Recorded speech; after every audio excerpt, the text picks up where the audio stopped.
What's up, guys? Jeff Cavalier, ATHLEAN-X. What's that? Oh, I know, Jesse. No, I fully agree. Oh, you want them to know about pull-ups? All right, guys, look. He doesn't, I agree wholeheartedly on what he said about Jesse, but he doesn't think that you're doing your pull-ups right.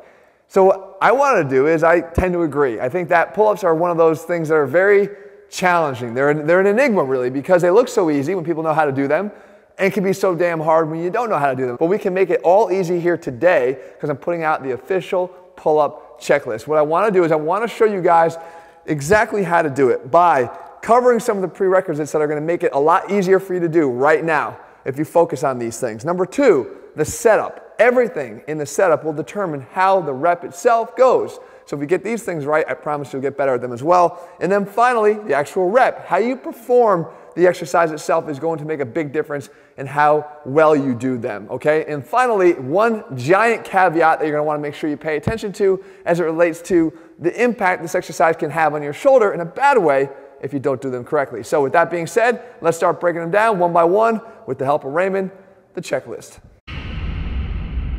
All right, to kick off this checklist, guys, we actually have a prerequisite list. And these are the things that can enhance your ability to attack the pull-up itself.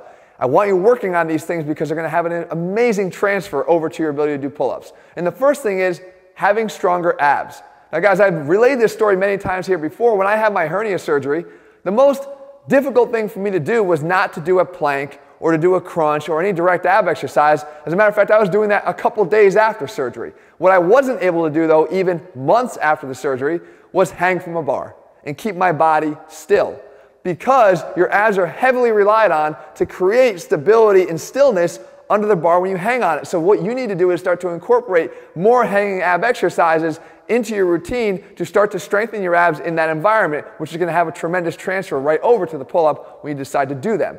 Next, you have to have a strong deadlift. Now, I know this is a little bit counterintuitive. You're thinking to yourself, I'm pulling off of the floor versus pulling up overhead.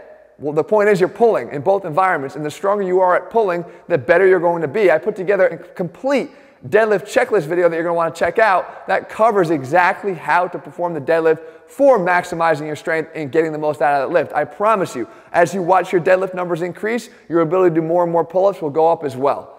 Thirdly, scapular strength. This is one of those elements that people tend to overlook. Your scapula need to be strong, they need to be stable. And one of the best ways you can do this is by improving something we call your straight arm scapular strength with an exercise like this, the straight arm pushdown. Work on including this into your routine. And I promise you, you're going to develop a lot more stability through your scapula, which is going to, as you'll see quickly here, become very important to your ability to do pull-ups. And last, guys, you want to make sure that your body fat's in check, because we know that a guy who's heavier and doesn't have the strength to match that extra weight is going to have an incredibly difficult time doing pull-ups. So having a good strength to body weight ratio will always be in your favor. So work on getting that body fat down, which is going to improve your ability to knock out more pull-ups than you can right now. With that being said, now we got to start the checklist onto what you actually need to do when you put those hands on the bar. All right, so now the setup. When we get to the bar, there are some things that we can do here that is going to make the rest of the exercise so much easier if we get them right. And it starts with how we grab the bar. As you see here, I have some options. I could grab with a narrow grip, I could grab with a shoulder width grip, I could grab with a very wide grip. The fact is, there's only one grip that's actually really good, and that is this one right here. Slightly wider than shoulder width. Why? Because it places my shoulders in the right position to do a lot of things that are going to be needed in the rest of the exercise. Namely, it gets my elbows out in front of my body. It puts a bit of stretch onto the lats that's going to allow us to gain more power from them, and it takes out of the equation some of the smaller muscles that are ill-equipped to do what we're trying to do, and that is pull our entire body up to the bar. If I went incredibly narrow, as you see here, most of the focus is going to shift to the forearms and to the brachialis to try to get my body up over the bar. They're not as equipped and strong to do that. I really need to get my lats involved, and to do that, as I mentioned, you just got to go a little bit wider. And by keeping the elbows out in front of our body, it prevents us from wanting to go too far. Because you can see as I go too far, my elbows start to go out towards the sides. Raymond's going to show you why that's not a good idea in just a little bit. The next thing we can do is talk about the depth of our grip. Where are you gripping the bar? Are you gripping it in the end of your hand up near your fingers? Or are you gripping it really deep here in your palm to do the exercise. Now I'm going to tell you this right now. You will do more pull-ups if you grip it really far away in this sort of hook grip with your fingers just resting over the top of the bar. But you're inviting some long-term problems. You're going to place too much stress on those deep finger flexors that's going to radiate all the way down to here and place so much stress on that medial elbow and eventually turn into a really stabbing pain of medial epicondylitis if you always do them this way. Now, if you're in a pull-up competition and you just have to get as many as you can in a single effort, then I would probably recommend doing it in this far end of your fingers. But if you're going to do your pull-ups routinely and you want to do them right without irritating your elbow, then you're going to want to grip a little deeper as you see me do here. Lastly, we talk about the positioning of the legs, and believe it or not, it matters. Most of us will do it like this. We'll bend our knees, bring our feet back behind our body, and do our pull-ups. When I'm not really understanding what we're trying to accomplish by doing that. Because the weight of our legs is the weight of our legs. We're not unweighting anything, whether we bend them or whether we keep them out straight in front of us. But we are gaining, when you put your legs out straight in front of you, is a plugging of the energy leaks. This is a concept I've covered many times here, and it's a miracle. If you have never tried it before, you'll see instant changes with how many pull-ups you can do. You position yourself where your legs are out in front of your body. You're going to actively engage your calves by pointing your toes down towards the ground. You're going to squeeze your quads and straighten your knees as hard as you possibly can. You're going to squeeze your glutes behind you.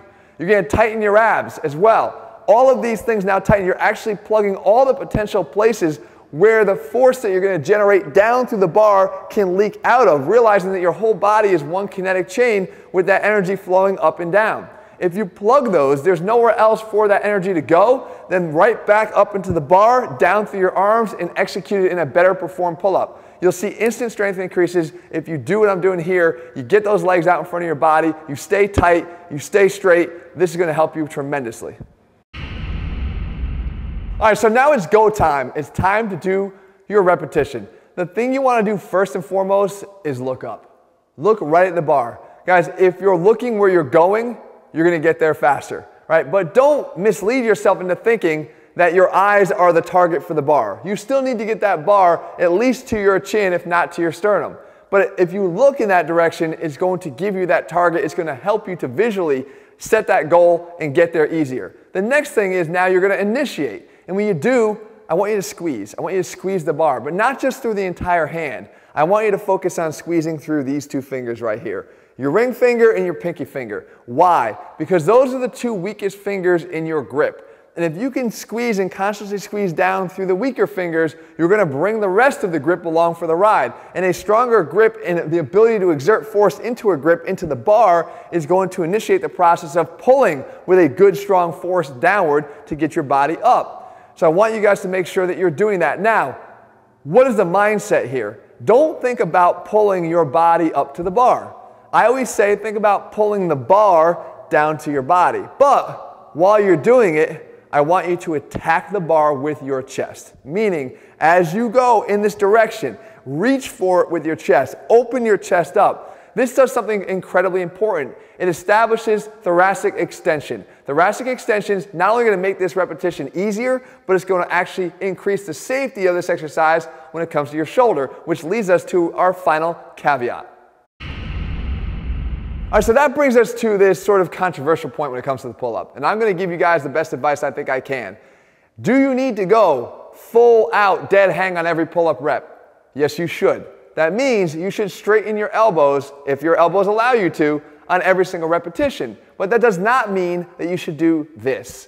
This is called unpacking the shoulders. This is what some people interpret as a dead hang. This would be a bad pull-up tutorial that teaches you to do this.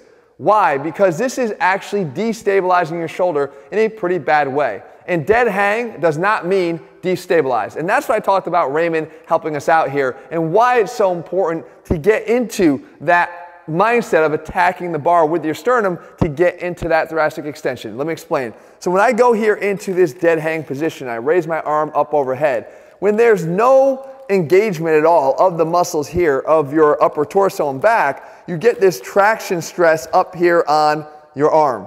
And if you have a torn labrum, like I do, then this is going to be a really negative thing for you to do in terms of how it feels on your body. And you don't necessarily even have to have a torn labrum. Just the lack of stabilization that this creates is going to place a lot of force and impingement stress up here in the joint itself, as you see, as it rises up and pulls up into the AC joint. So what we need to do is we need to learn to keep ourselves engaged, as you see me do here. And all that is me just actually pulling down and back. Now, we don't want to lock into this position. What we want to do is we want to be able to create stability here, but still move, because as you can see, as the arm goes up over the body, the shoulder blade will go with it. This is what's called the scapulohumeral rhythm. This wants to move. It has to upwardly rotate in order to allow the arm to get all the way up overhead as you would in the downward position of a pull-up. So we want to do this instead. Just create enough space. Don't let your traps go up near your ears. Instead, just pull them down. Get them away. Create some space between your shoulders and your neck. When you're in this position now, if you allow for thoracic extension, something actually really helpful happens here. And that is it allows the shoulder blades to do that rotation. Remember, if you just try to force your shoulder blades down and back, you'll get none of that movement. You're actually giving two cross signals. One of them is to stay tight, and the other one is to be able to move. And we can't do the two things at once. But what we can do is we can stay stable and have it move it the right way. Because as you'll see, if this spine were to bend forward, if I were to be kyphotic or lose some of that extension through the thoracic spine, this shoulder blade can't really rotate smoothly on this curved thorax or on this curved rib cage here.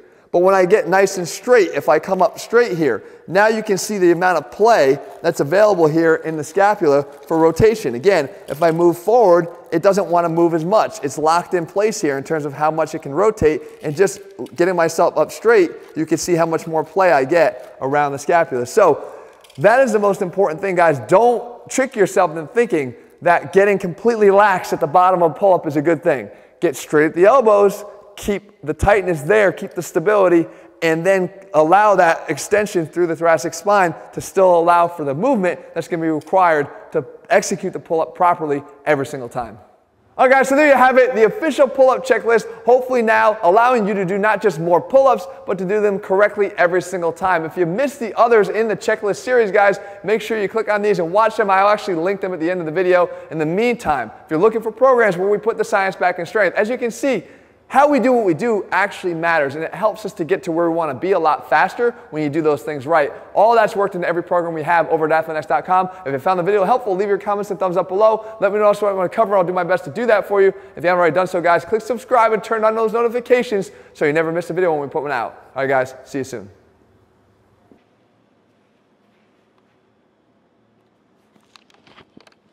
And you guys thought I was bad at staring.